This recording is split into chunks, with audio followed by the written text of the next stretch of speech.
Hey everybody, Batmerk here. Today I'm going to be reviewing Blood Realm, volumes 3 and 4. I backed the basic tier when he launched the fourth campaign, and I picked up these. Basically, I got these books right here, and I picked this one up. I think on another campaign, but this would be the volume 3.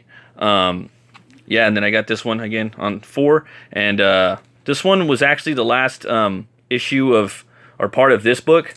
But I just picked it up because the fucking cover's so cool. I got it signed to by Geronimo, and it has that old school, kind of old school comic, look to it, and just fucking badass. I had to have it, so I got that. Got all these books right here, and I got this sweet T-shirt right here that, yeah, it's fucking awesome. I wear it all the time. I always get compliments on it. Just random people like, "Oh, that's so cool. What is that?" And I tell them about the books. But yeah, let's get into the story. So. Basically, this is the third book right here. If you guys aren't familiar with Blood Realm, to me the best way to put it would be like it's like a black and death metal version of Lord of the Rings sort of.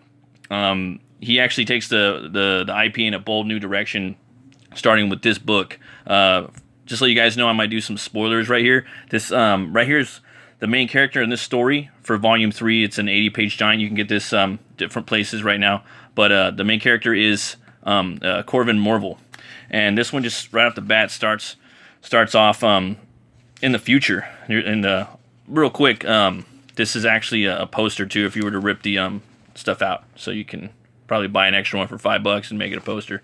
Pretty sick. I would actually do that. Awesome way to just start this off. Just basically letting you know that the main character is part of this this kingdom of Brotherhood of Knights called the Iron Wolves. That's Corvin Morval, and the story just starts up with this being just cast in this light and taken somewhere, and you don't really know who it is or what it is, and you're brought into this futuristic world, and it's a barren wasteland, and it's actually the world of Mordrin, which that's Blood Realm where that takes place. And there's these little like reconnaissance bots going around, and they're looking for stuff, and then boom, this being comes in, and it's zap, it's Corvin Morval. The art in here is fantastic, man. It's really inspiring. I love this piece right here. It's probably one of my favorite pieces.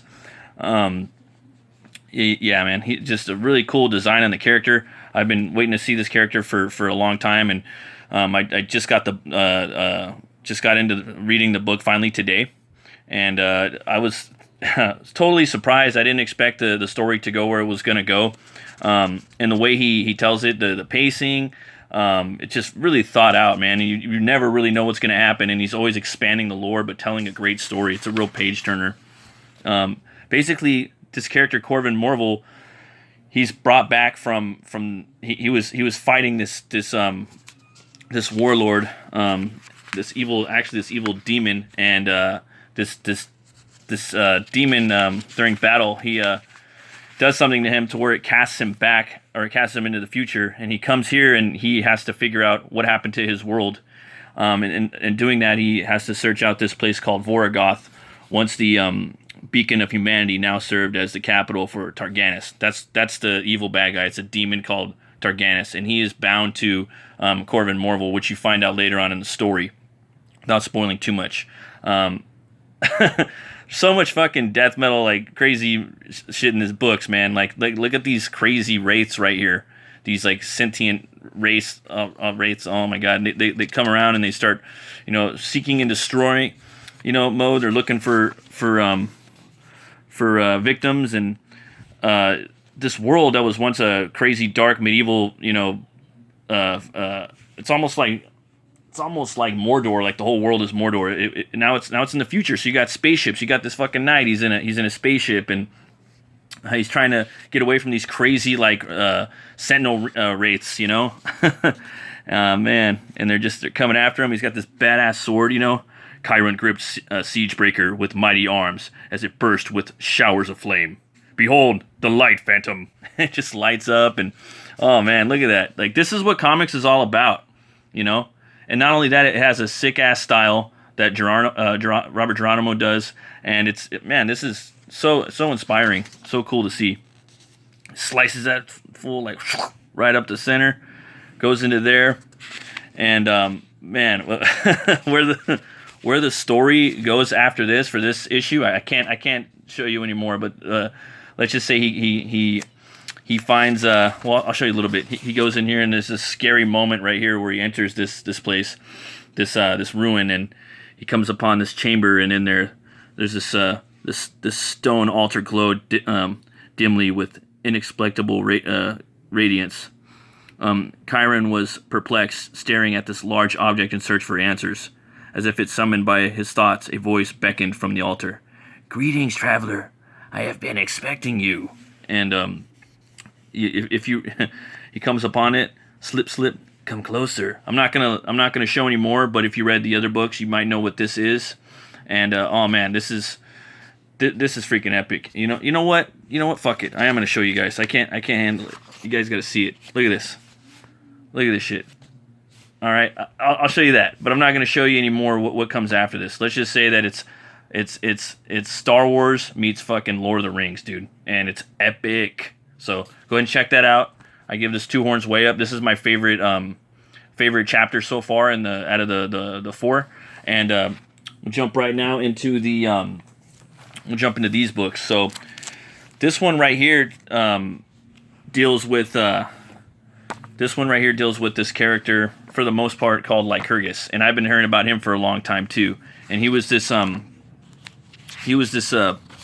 knight that made a deal to this is him right here, and this art is by Vince Rush, and the colorist is Robert Geronimo, so it keeps that same like feel and tone of all the other Blood Realm books.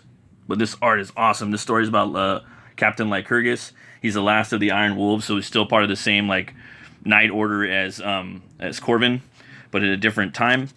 And that's the thing too about Blood Realm. It spans over different time periods, and oh man, it's so cool. Check this, guys. Look at that. Isn't that fucking awesome? Doesn't get any more metal than that. So with this story right here, look at that. It's badass, brutal action going on. Thud. Captain Ivor, Lycurgus, you're alive.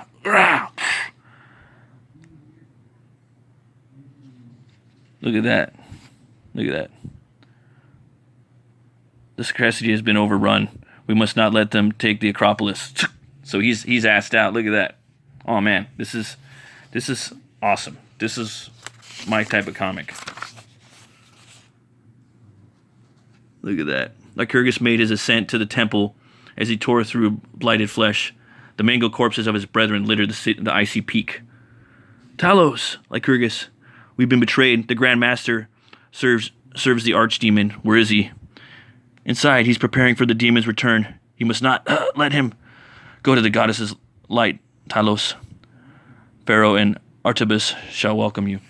So this right here, he has to deal with this general right here, and there's a pretty epic fight that goes on, and he ends up getting this item that I'm not going to tell you too much what happens, but with this story, that's what happens with that.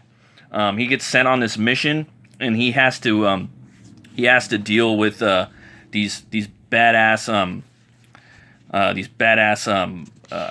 they're like titans, and in this world, these titans were once they were what ruled Mordrin, and they were taken out by this like uber dragon, and from what I remember, and then more dragons spread, and then they multiplied, and then there was hundreds of thousands of dragons, and then these dragons took out all these old beasts. That's what they're called, old beasts. And he has to go because Lycurgus wants to marry the queen's daughter, and so for him to do that, he needs this special item or light from or blood or something of that nature from one of these old beasts. He has to go on all these missions to stop these old beasts, and oh man, I don't want to show you guys too much more, but it's so cool. That was an excellent story, the way he weaves all these stories together, and then when he brings it back into the future. So these are all tied in here. Now, Wrath of Kings is a perfect name for this title, for this run right here. Definitely give it 2 horns way up. He brought in new artists to tell this story right here. I thought it gave it a different feel to the book, and it made it, you know, give it a new spice. You know, it switched it up a little bit. It was pretty cool too. It was awesome just seeing people's takes on the book and on the characters, and oh man, and this guy's fucking badass, man. Like this story kind of goes into almost like a Dead Space or Event Horizon or even like Soldier type movie with Kurt Russell, and a little bit of Halo, like stuff like that. And you wouldn't even fucking expect it because it's Blood Realm. But man, Two Horns Way Up. You guys got to check this out. And if you want, you can back these books right now. These awesome books. You can come over here and back them on this alternate campaign. It's a fall launch. It's a pre-launch, and you can catch up on all the Blood Realm books. And they also have a fucking Blood Realm box on here, man. I want to get that, man. I'm turning into a Blood Realm stan. Just loving this stuff. So go over here, guys. Check it out. They're very inexpensive. I got to read these books too. I got these, and I want to check them out. Wolf and Batsy. I love me some werewolves. If you guys want to, you can check out my book. It's called Butch Cleaver. I have 1 and 2 issues up here. I got 90 backers. We're in demand, and the book comes with a bunch of different tchotchkes, and it's about this butcher that gets killed and he's brought back to life by a voodoo curse, and that curse gives him the power to weaponize bone on a molecular level. So he tries to use that power to basically find out who murdered him, and he has to go through a cabal of different monsters and gangsters and whatnot. And this is a dark fantasy action western. You know, a lot of words to say, but yeah, and we go into the origin of the character in here, and if you were to basically have like a Hammer horror movie mixed with like a spaghetti western, you know, with a little bit of Evil Dead thrown in, that's what this is right here. So you guys want, check this out. I'll leave links to both of these in the description. Look at this cool t-shirt and this right here. I was at the beer store today and I was thinking of Blood Realm. I came upon this BODEM. It's fucking metal too, but it's not the band Children of BODEM. Rest in peace, the singer and guitar player. But it made me think of that, man. It just looked fucking dark and metal, and also made me think of in the past and in the future, which kind of relates to the overarching theme of the 3rd and 4th volumes. So I'll go ahead and crack that open. But yeah, man, I can't wait for the next Blood Realm to come out. I'm digging that box. I want to get all the singular issues. I want to get the giants, you know, and man, cool stuff. It's just another like pale ale. Yeah, it's a 16-ounce tall boy. Nothing really too crazy. It looks like it's about a 6.7%. Yeah, nothing too crazy, but we'll see.